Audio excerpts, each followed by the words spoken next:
So I was getting off the bus, and they had called him into the office, and sure enough, he called me off the bus. He goes, "I need to talk to you."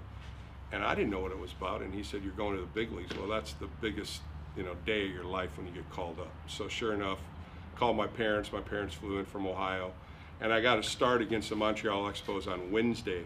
It was a 12 o'clock game, and of course 500 people in Candlestick of that, and I had a no-hitter for 5 1/3, and then I ended up throwing a 3-hit shutout, which was just unbelievable. I couldn't believe it. Still, the surprise of the staff had to be Bill Laskey, a 6'5" workhorse who led the team in innings pitched, wins, and ERA. I think it was the desire that they knew I wanted to win. I think it was a desire that I put everything into it, and you could see from nonverbals I was pissed when I made a bad pitch, or didn't back up somewhere I was supposed to, or put a ball where I wasn't supposed to. I got mad, sort of like Jake Peavy, but I didn't do it that dramatic. It was more or less I'd step off the mound, I'd take my breath. You could tell I was talking to myself. I talk to myself all the time because I remember Mark Fidders doing it all the time.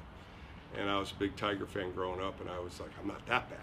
Or Al Hrabowski when he'd come off the mound and pump the glove and then fire back at it. Guys like that brought intensity to the game. That's kind of what I wanted to bring as a pitcher, and it worked. After years go by, you try to think back of some of the players you played with and the knowledge they brought to you. And it's just, to me, it's the same thing like I try to coach now. I try to bring that intensity to girls softball and boys pitching when I do pitching lessons. It's the intensity I try to bring and the knowledge of the game to teach them that. And if I can continue to do that, it works. They always say, why girls softball? Well, I only had one daughter, so I kind of groomed her from 5 years. She's 25 now. She doesn't play sport anymore, but I got into softball for her. I do it, I want them to be my friend. I don't want them to feel that I'm the boss and it has to be my way. When I bark, they know I bark. I have more fun because I think if you get relaxed in any sport, it doesn't matter how old they are, if they're relaxed and they know you're behind them, they're gonna play better. So I have fun doing it. People say, hey, you don't make any money. It's not the money. It's not the money about it. It's the teaching and how I see girls come up and how I see them in 5 years when they come back. And that's the truth of it. Vito, switch. Vita and I have been friends ever since when we played in '84 and '85, and we didn't really hang out, but we always talked. And Vita was so knowledgeable because of all the assets he had.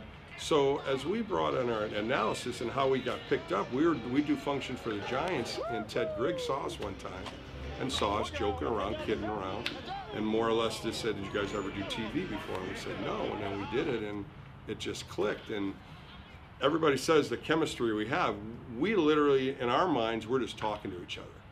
And that's how we want it to come out. We don't want, there's no making up anything, there's nothing we stage, it just really comes out naturally as two friends. And I think that's what people like. And they always say, you guys got great chemistry, and we really said it's a friendship. And you can't break it because it's just like two guys that grown up together and you're just talking baseball. Like so many of the young Giants, Laskey turned on the Candlestick crowd, winning fans as well as ball games. It's been a fun new career and enjoying it the best I can each time I'm on.